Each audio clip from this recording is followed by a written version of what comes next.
চাঁদের পিছনে ফেললেন নারিন। দ্রুততম অর্ধশতকে আগের সব রেকর্ড ভেঙে নতুন রেকর্ড গড়েছেন কলকাতা নাইট রাইডার্সের সুনীল নারিন। রোববার রয়্যাল চ্যালেঞ্জার্স বেঙ্গালুরুর বিপক্ষে 15 বলেই 50 তুলে নেন এই স্পিনার। ইনিংস সূচনা করতে নেমে মাত্র 5টি বাউন্ডারি এবং 4টি ছক্কার মার মারেন তিনি। শেষ পর্যন্ত তিনি আউট হন 17 বলে 54 রান করে। আইপিএলের ইতিহাসে এটি সবচেয়ে দ্রুততম 50 রেকর্ড। তবে টি-20-র ইতিহাসে মাত্র 12 বলে 50 রেকর্ড আছে।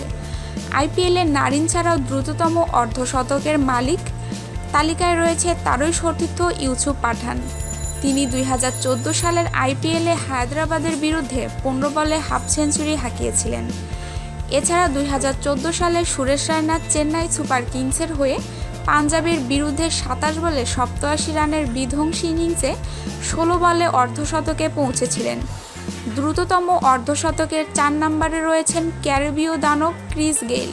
তিনি বেঙ্গালুরুর হয়ে 2013 সালের আইপিএলে পুনে ওয়ারিয়র্সের বিরুদ্ধে 17 বলে 50 রান করেছিলেন।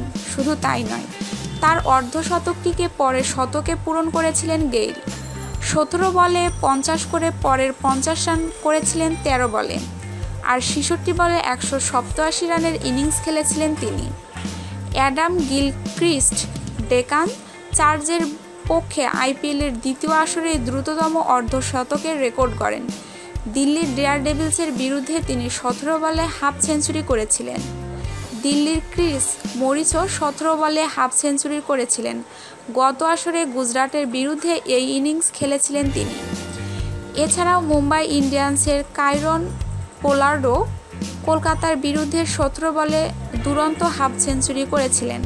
2016 সালের আইপিএলে 176 রানের লক্ষ্যে নেমে 42 বলে 69 রান করেছিলেন তিনি।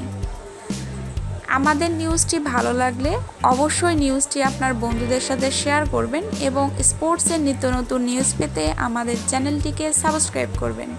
ধন্যবাদ সবাইকে।